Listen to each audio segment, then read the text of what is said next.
सूर्यगढ़ राज्य के पास एक छोटे से गांव में अनन्या नाम की लड़की रहती थी। अनन्या बहुत ही ईमानदार, गुणवान और समझदार थी। उसका जीवन बहुत ही साधारण था। वह अनाथ थी। बचपन में ही अनन्या ने अपने माता पिता को खो दिया था। अनन्या अकेली हो गई थी, लेकिन उसने कभी हार नहीं मानी। उसने जैसे तैसे अपने खुद को संभाला। गांव के लोग उसे अक्सर अभागी, अपशकुनी कहकर ताने मारते थे। अनन्या बहुत ही दुखी होती, लेकिन वह कुछ नहीं कर सकती थी। उसे जैसे तैसे ये सब सहने की आदत हो गई थी।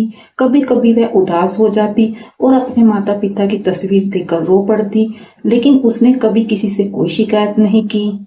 अनन्या रोज मंदिर जाती और अपनी भक्ति और सादगी से मंदिर की सफाई करती। जो भी चीज पुजारी उसे देता, उससे वह अपना पेट भरती। एक दिन अनन्या मंदिर के बाहर झाड़ू लगा रही थी। तभी गांव की औरत, जिसका नाम विमला था, वह आई और बोली, ओ लड़की, क्यों रे भागी? तेरी किस्मत और जिंदगी में तो हमेशा अंधेरा ही है। चली है मंदिर की सफाई करने। विमला काकी, मैंने आपका क्या बिगाड़ा है? आप मुझे ऐसे क्यों बोलते हो? विमला का ताना सुनकर अनन्या का दिल टूट जाता है। वह बहुत उदास हो जाती है। उसकी आंखों में दर्द और दुख साफ दिखाई दे रहा था, लेकिन अनन्या ने कभी किसी से कोई शिकायत नहीं की। वह बस अपने काम में लगी रहती। उसी गांव के पास एक राज्य था, सूर्यगढ़। सूर्यगढ़ के राजा थे राजा धर्मपाल। धर्मपाल जी बहुत ही न्यायप्रिय और दयालु राजा थे। उनकी प्रजा उनसे हमेशा खुश रहती थी। राजा धर्मपाल का एक बेटा था, जिसका नाम विक्रम था। वह अब विवाह के योग्य हो गया था। वह अपने पुत्र के लिए योग्य कन्या की तलाश कर रहे थे। राजकुमार विक्रम एक ऐसी लड़की की तलाश कर रहे थे जो हर तरह से उनके योग्य हो, जो समझदार हो, गुणवान हो, मेहनती हो और जिसके मन में दूसरों के प्रति दया भावना हो, जो सबकी निस्वार्थ सेवा करे, जो बिना किसी लालच के उनसे सच्चा प्रेम करे। लेकिन वह यही सोचते हैं कि ऐसी लड़की उनको कहाँ मिलेगी। तभी राजकुमार भेष बदलकर महल से बाहर जाने का निर्णय लेते हैं। राजकुमार एक मजदूर का वेश बदलकर महल से बाहर जाते हैं, ताकि उनको कोई पहचान न सके।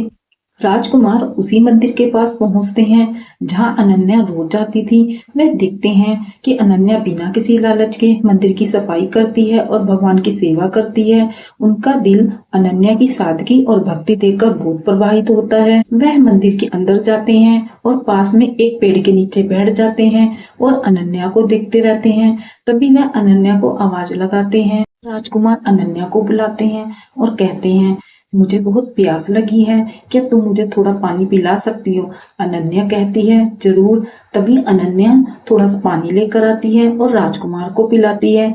तभी वह राजकुमार से पूछती है, आप कौन हो और कहाँ से आए हो? तभी राजकुमार कहता है, मैं एक मजदूर हूँ और पास के गांव से आया हूँ। काम करते मैं थक गया था, तो मैंने सोचा कि यहाँ थोड़ा विश्राम कर लूं। अनन्या की मासूमियत, उसका भोलापन और उसकी ईमानदारी उसकी आंखों से साफ झलकती थी, जो राजकुमार के दिल को छू लेती है। राजकुमार विक्रम अनन्या को रोज दूर से देखते और अनन्या भी राजकुमार को देखकर मुस्कुरा देती और इस तरह धीरे धीरे दोनों में दोस्ती हो गई और वह एक दूसरे को समझने लगे और एक साथ अपना समय व्यतीत करने लगे। अनन्या, जो हमेशा उदास रहती थी, अब वह थोड़ा खुश रहने लगी, क्योंकि गांव में उससे कोई भी बात नहीं करता था। सब उसे कठोर वचन बोलते थे, ताना मारते थे, लेकिन अब उसको एक सच्चा दोस्त मिल गया था। वह खुश थी। लेकिन अनन्या इस बात से अनजान थी कि जो उसके सामने एक मजदूर के रूप में बैठा है, वह सच में मजदूर नहीं है, वह तो एक राजकुमार है। तभी अचानक एक दिन राजकुमार विक्रम अनन्या के सामने अपनी शादी का प्रस्ताव रखता है, लेकिन अनन्या घबरा जाती है। तभी अनन्या कहती है, मैं अपशकुनी हूँ, अभागन हूँ, मेरा खुद का जीवन तो खराब है, मैं नहीं चाहती कि आपका जीवन भी खराब हो। क्या आप मेरे साथ खुश रहोगे? राजकुमार विक्रम अनन्या को कहते हैं, लोग तुम्हें इतना बड़ा बुरा बोलते हैं, लेकिन तुम कभी कोई शिकायत नहीं करती और सबका भला सोचती हो, सबका अच्छा सोचती हो, तुम बुरी कैसे हो सकती हो? तभी राजकुमार विक्रम अनन्या से कहते हैं, देखो अनन्या, मैं एक गरीब साधारण इंसान हूँ, मैं एक मजदूर हूँ, मेरे पास ज्यादा धन दौलत नहीं है, लेकिन मैं तुम्हें हमेशा खुश रखूंगा। विक्रम की ऐसी बातें सुनकर अनन्या थोड़ा सा मुस्कुराती है और शर्माती है और शर्माते हुए वहां से चली जाती है। तभी राजकुमार विक्रम अपने महल लौट जाते हैं और महल लौटकर अपने पिता धर्मपाल जी को सारी बात बताते हैं। और अगले ही दिन अनन्या को राजमहल बुलाया जाता है। अनन्या डरती घबराती राजमहल जाती है।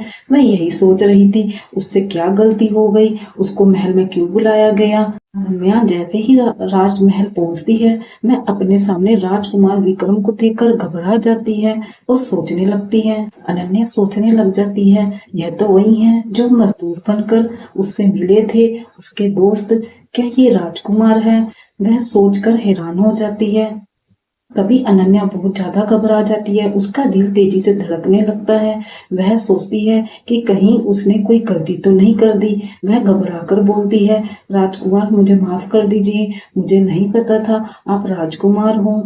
अगर मुझसे कोई गलती हुई हो तो मुझे क्षमा कर दीजिए। राजकुमार थोड़ा मुस्कुराते हैं और अनन्या से कहते हैं, नहीं अनन्या, तुमसे कोई गलती नहीं हुई, तुम तो बहुत अच्छी हो, तुम्हारी नीयत बहुत साफ है। मैं हमेशा एक ऐसी ही लड़की चाहता था जो कुर्बान हो, जिसका सच्चा दिल हो, जिसके मन में दूसरों के प्रति दया भाव हो, जिसके मन में कोई लालच ना हो। क्या तुम मुझसे शादी करोगी? अनन्या थोड़ा सा मुस्कुराती है। तभी राजकुमार विक्रम और अनन्या का धूमधाम से राजमहल में विवाह संपन्न होता है और वह सभी से आशीर्वाद लेते हैं। और इस तरह एक अनाथ लड़की अनन्या की किस्मत ही बदल जाती है, वह महलों की रानी बन जाती है। राजकुमार विक्रम और अनन्या खुशी खुशी रहने लगते हैं। लेकिन महलों की रानी बनने के बाद भी अनन्या अपनी ईमानदारी और अपने नेक दिल को नहीं छोड़ती। वह गरीबों की मदद करती और सबके प्रति दया का भाव रखती। ये कहानी हमें यही सिखाती है कि हमें अपनी ईमानदारी और दूसरों के प्रति दया भाव और अपनी अच्छाइयों को कभी नहीं छोड़ना चाहिए। क्या पता हमारे द्वारा किया गया कोई अच्छा काम से हमारी किस्मत बदल जाए। दोस्तों, उम्मीद करती हूँ आपको कहानी अच्छी लगी होगी। अगर कहानी अच्छी लगी हो तो एक प्यारा सा लाइक कर देना। आपका लाइक हमें प्रेरणा देता है और भी अच्छी अच्छी कहानियां बनाने के लिए।